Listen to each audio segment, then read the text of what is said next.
In our Sunrise Smart Start, it is a big day for the Rochester Red Wings. So much excitement after traveling for their first 6 games of the year. The Wings are back home for the home opener coming up tonight at Frontier Field. Erica Cost has been live at the ballpark all morning and joins us once again. Erica, good morning.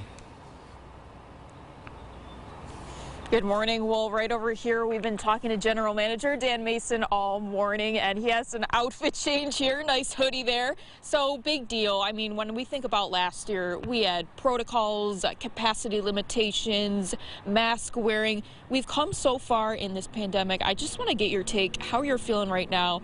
A lot of that has changed. Yes, it's great to be able to tell fans just all you need is a ticket, and that'll get you into the ballpark and come on out and have a great time. Being an outdoor venue has really been a blessing for us. People feel very safe and very comfortable here at Frontier Field, being outdoors. So we just can't wait to welcome our fans back here tonight. Gates open at 4:30, game at 6:05, and get your tickets still at redwingsbaseball.com. Awesome, and just preparing for a day like this, it's probably been a busy week, right? It's been a busy probably 4 months, actually, and this year we had a shorter off season than ever because we played all the way up to October last year, so it was a much condensed off season for us. So it's been very busy, but you know, we still have some things to do, but we'll be ready by 4:30 tonight. Awesome. Well, doors open at 4:30 and the game starts at 6:05. We have a lot more information on what new features are happening this year over on our website, rochesterfirst.com. For now, I'll send it back to you in the studio. Yeah, we're loving it, Erica. Thank you, and Dan as well. As Dan mentioned, for tickets tonight, still tickets available, head to redwingsbaseball.com. New this morning, the U.S. is likely to set a 40-year high for inflation in March. The government's consumer price index being released today is expected to show a price increase of 8.4% from 12 months earlier. That would mark the fastest year-over-year inflation since December 1981. And it would surpass the 7.9% 12-month increase from February. The March numbers will be the first to capture the full surge in gas prices following Russia's invasion of Ukraine on February 24th. A troubling trend continuing. Another house struck by gunfire in Rochester. Police responding to Fernwood Avenue around 9:30 last night for reports of gunshots. Officers found a home had been struck by gunfire. No one inside was injured. An investigation is ongoing. 2 men hospitalized after a double stabbing last night in Rochester. Officers responded to Alexander Street at Van Street around 9. They say 2 men, 38 and 48 years old, were cut at least once in the upper body. Both have non-life-threatening injuries. The investigation is ongoing.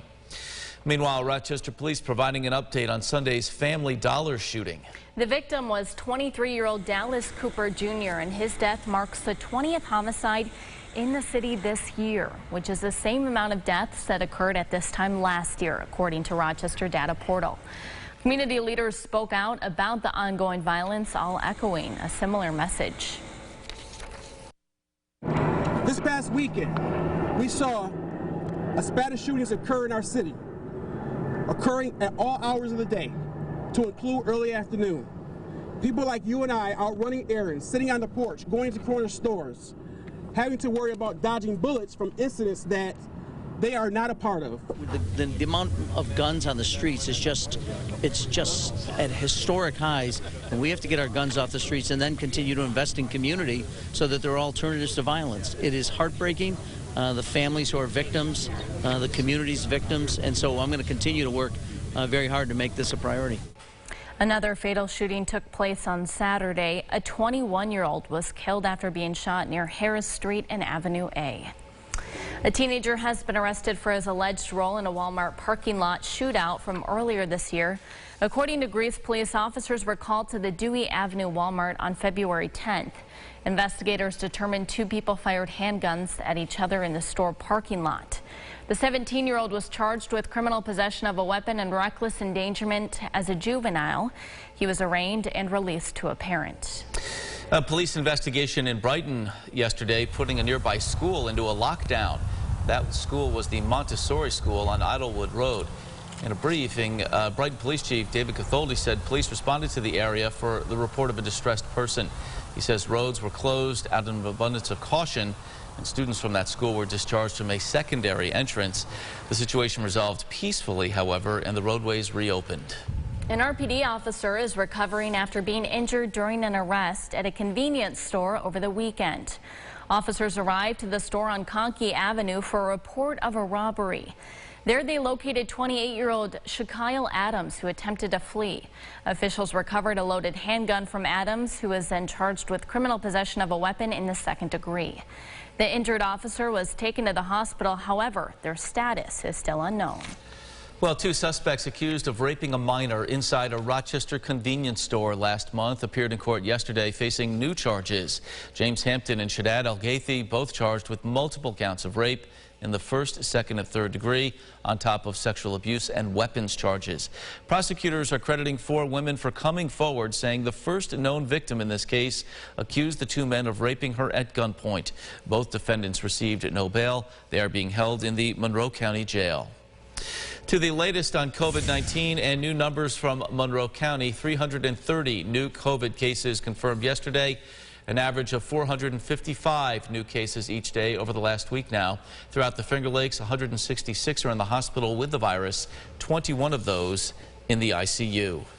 Well, James, whether you're going on a walk or going golfing, you might need some sunscreen today. Believe it or not, yes, we are here to that stage in the season where I think sunscreen's a good idea. It won't be up to 6 for a long time, but the UV does peak at 6 at about 1 o'clock. It'll be kind of teetering on 5 and 6. But certainly, yeah, sunscreen is a good idea if you are heading out. You could also probably go by with the long sleeve. And then maybe just a wide-brimmed hat could be good as well. Why not swing by the playground? Check it out. Everything's wet this morning from the rain, but the sunny skies should dry things out. We've got a nice afternoon for you. Last look at the 8-day as well as the bus stop forecast at the end of the show.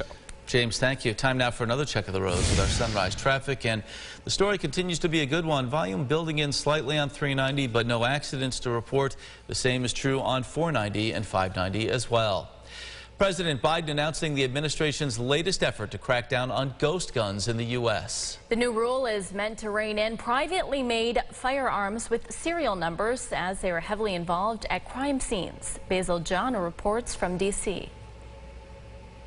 President Joe Biden, alongside the Department of Justice, announced the newest measure to crack down on ghost guns. The United States Department of Justice is making it illegal for a business to manufacture one of these kits without a serial number. A ghost gun is a firearm that comes in individual parts that can be bought online or from a distributor and are easily assembled. The new rule would make these kits fall under the same federal laws as other firearms. A felon, a terrorist, a domestic abuser can go from a gun kit to a gun in as little as 30 minutes. U.S. Deputy Attorney General Lisa Monaco says these weapons are frequently used because they can't be traced. They are real. They can shoot to kill, and they do. Mia Tretta is a school shooting survivor and expressed her appreciation for this step by the president. We have a president who realizes that thoughts and prayers alone are not enough. The president also announced his nominee for the Alcohol, Tobacco, Firearms, and Explosives Bureau Director, Steve Diedelbach. I promise to support the men and the women of the ATF and to do everything in our power to protect the people of this nation every single day. There hasn't been an ATF director in place since 2015. Congress is responsible for confirming these positions, and the White House says it's on Republicans to support this move. Reporting in Washington, I'm Basil John. Basil, thank you. And Justice Department statistics show nearly 24,000 ghost guns were recovered by law enforcement from 2016 to 2020. Well, Wegmans has been recognized once again as one of the top companies to work for. According to Fortune magazine, Wegmans ranks number 3 on the list of 100 best companies to work for. The rankings were based on employee surveys that contained questions about trust, respect, fairness, and camaraderie. Wegmans has been on the list now 25 years in a row. The Gates-Chili School District has announced some special additions to their school bus fleet. The district revealed they will be getting 2 new electric school buses This was made possible by 2 grants from the state. The new buses will replace older diesel ones, and the district also received grant funding that will help with bus charging stations. The buses are expected to arrive in late spring to early summer. All right, here's what some folks will be talking about at the water cooler this morning. The CMT Awards in Nashville last night, featuring some of country's biggest names. Performances included the legendary mother-daughter duo of Winona and Naomi Judd, Kenny Chesney, Kane Brown, and Miranda Lambert. Jason Aldean and Carrie Underwood won Video of the Year for If I Didn't Love You. And Taylor Swift's Love Story won Comeback Song of the Year. Big night for country music, huh? Yep, big night. Hey, big night for the Red Wings. We've been talking about it all morning, James. Yeah. And the forecast is shaping up as the rain kind of moves out at this hour. Rain's moving out. I'm sure a lot of kids at the bus stop excited maybe for that Red Wings game tonight. Really a beautiful afternoon. Temperatures just climbed to about 60 with sunny skies. So we've got wet roads this morning. You'll notice that. Maybe even some ponding on roads as well. But we turn sunny this afternoon. Then it sticks out, doesn't it? Wednesday, mid to upper 70s. It is going to be warm, muggy even, and then we could have a couple of thunderstorms by the afternoon. We certainly turn cooler, though, by Thursday, Friday, and into the weekend. Easter Sunday looks a little on the chilly side, but nothing we're not used to around here. All right, James, we appreciate it. Thank you so much for watching News 8 at Sunrise. Our next update is coming up in 30 minutes. CBS Mornings is up next from New York. Have a great day.